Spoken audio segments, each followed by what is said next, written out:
What, anything else? Yeah, 3 double cheeseburgers with everything. No onions on mine. I don't know, we'll turn it over. Hello and welcome to Kaiju Reviews. Today we'll be talking about The Lost World, a great book that I can't wait to talk about.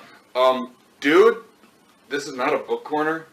We're talking about Lost World Jurassic Park.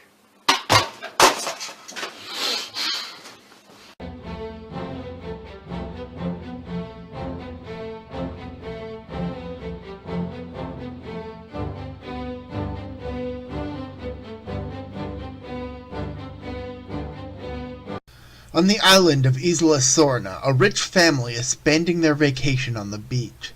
The daughter wanders off into the nearby jungle, where she encounters a tiny Compsognathus. She gives it a bit of her sandwich, but more compies emerge and swarm the girl.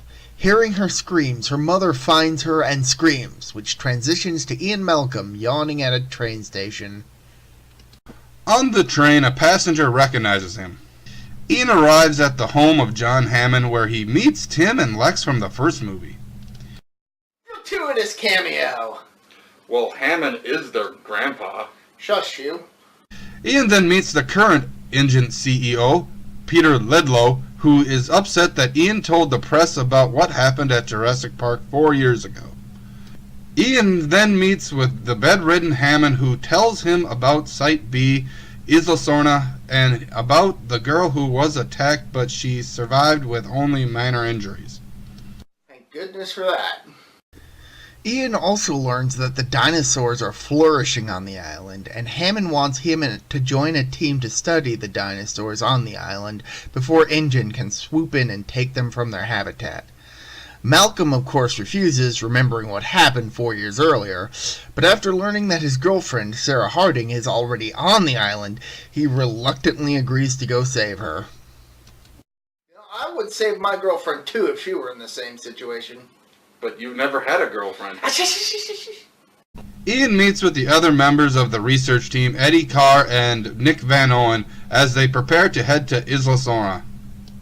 Then Ian's daughter Kelly shows up, but he tells her that she can't come along despite the fact that she wants to spend time with her absent father. She reveals that she was cut from her gymnastics team. Trying to give her some helpful advice, he tells her not to listen to him. As Ian is being shown a machine called the Hi-Hide, Kelly learns where the team is going. I think that girl is going to get the team in trouble. The group heads to Isla Sorna, and Eddie explains the types of tranquilizers they're bringing along. Nick translates the captain, who explains that they'll be dropped off on the island and that they'll need to call the boat when they need to be picked up. After arriving on the island, the group searches for Sarah and find her watching a herd of stegosauruses. Eddie and Nick marvel at the spectacle, but Ian is less enthused. When Sarah moves in for a closer look at a baby stego, one of the adults gets a bit defensive and nearly kills her. As the group head back to the trailer, Sarah and Ian get into an argument as a fire is spotted near the camp, and the group learn that Kelly is there. The group argues more as Ian just wants to get everyone off the island. Sarah brings up the fact that Ian is never really there for her, even in situations he should be present for. Well, she's not wrong. The group notices helicopters arriving on the island, marked with InGen's logo. Ludlow takes charge of his team, ordering them to set up camp, but is told by the game hunter he's brought along, Roland Tembo, that the location is a hunting trail, and that setting up camp there is inviting trouble. Ludlow's team begin hunting dinosaurs, capturing them to take back to America. Roland finds a T-Rex footprint and decides to go search for the creature. As the InGen team rests, one of the hunters, Dieter Stark, injures a copy just for kicks. Roland finds the baby T-Rex and decides to kidnap the little one to lure the parents. That night, Ian's group watches the InGen team from afar, and Nick reveals he was told they might arrive, and that he's there to sabotage InGen's efforts. As Ludlow shows his investors some of the dinosaurs that have been captured, Nick and Sarah begin unlocking the cages, freeing the creatures and causing a panic in the camp. Nick and Sarah take the injured T-Rex baby back to their trailer. Ian tries to contact the boat to get them off the island while Sarah and Nick work on treating the baby's broken leg. Kelly wants to leave and go somewhere high, so Ian takes her to the hide, but when he can't contact the trailer, he goes to find out what's wrong.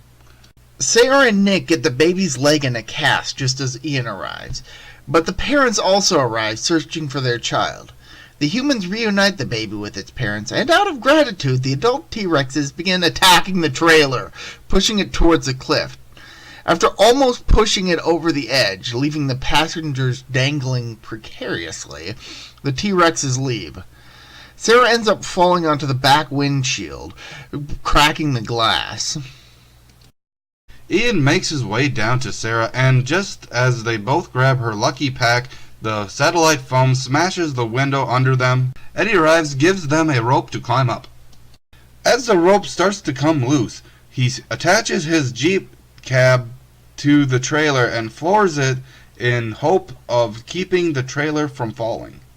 He's attacked by the T-Rex that decides to return. Holy! It has hit the fan on so many levels. The trio hold onto the rope as the trailer falls off the cliff around them. The trio are rescued by the engine hunters.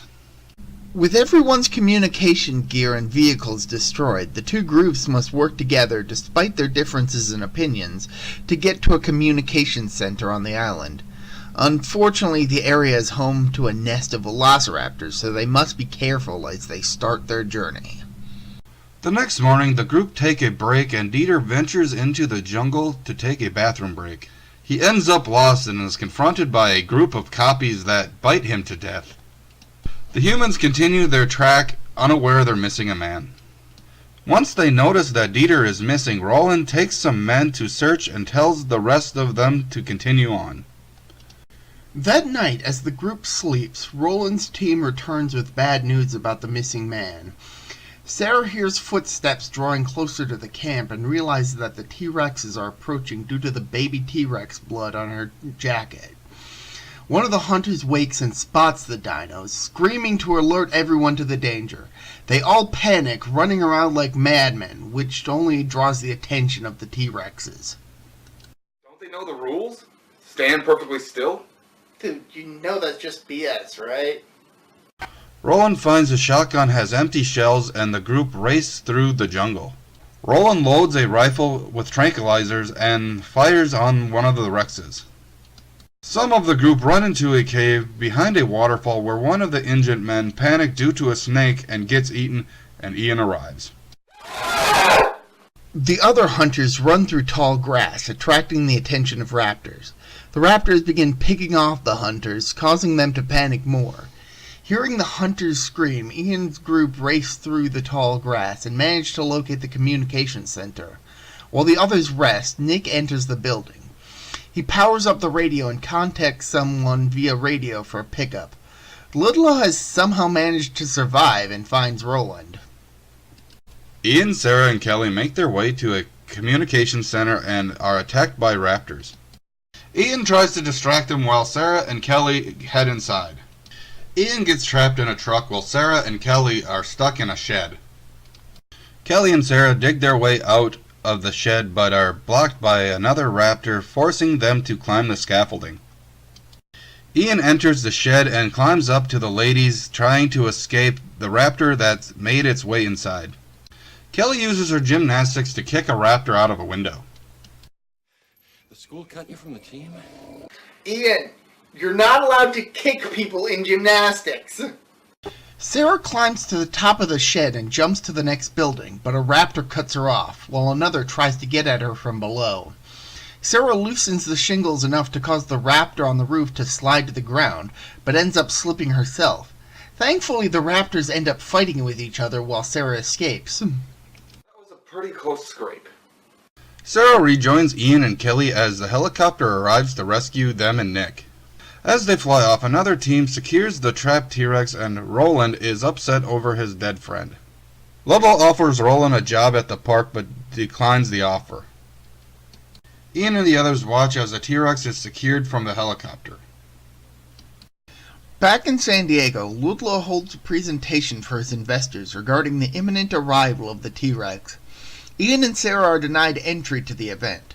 Ludlow's informed that though the ship is on its way, the harbor master can't raise the ship's crew. Ian and Sarah are finally allowed entry, just as the ship crashes into the dock, causing everyone to flee before it comes to a halt. What's wrong with the guy driving this ship? You know how many people he could have killed? A quick search turns up signs of the crew all over the place. Ludlow has the cargo hold open despite the severed hand holding on the close button down. The now free T-Rex emerges from the hold and begins rampaging down the dock. Also, Ludlow is apparently John Hammond now. Wait, how is he John Hammond now? Turns out John Hammond is like a title, can be passed on like a lord, a baron, or Spider-Man. Oh, that makes sense. Turns out the hunters didn't know how much tranquilizer to give the T-Rex, so it woke up mid-voyage. Sarah plans to use the baby that was brought back to lure the parent. The T-Rex quenches its thirst in a pool. Isn't chlorine toxic? A little boy spots the dino and tells his parents, while it eats the pet dog. While Sarah and Ian go get the baby, the T-Rex continues its rampage in San Diego, causing a bus to crash into a video rental store with some humorous posters. The T-Rex also scares some other people, a la Godzilla. That's not enough justification for us covering it on Kaiju Review? I don't know what is. Sarah and Ian finds the devastation caused by the parent who notices them and begins chasing. The police arrive, hoping to deal with the parent, as Ian and Sarah crash into a warehouse carrying the baby through it, with a parent close behind. John Hammond, too, wants someone to shoot the parent, but wants the baby alive and joins the chase. Sarah and Ian take the baby to the cargo bay, then jump ship. John Hammond, too, hears the baby in the cargo hold, and when he gets near it, the baby joins its parent, trapping John Hammond, too. The guy tries to escape, but the parent drags him back so baby can have a meal.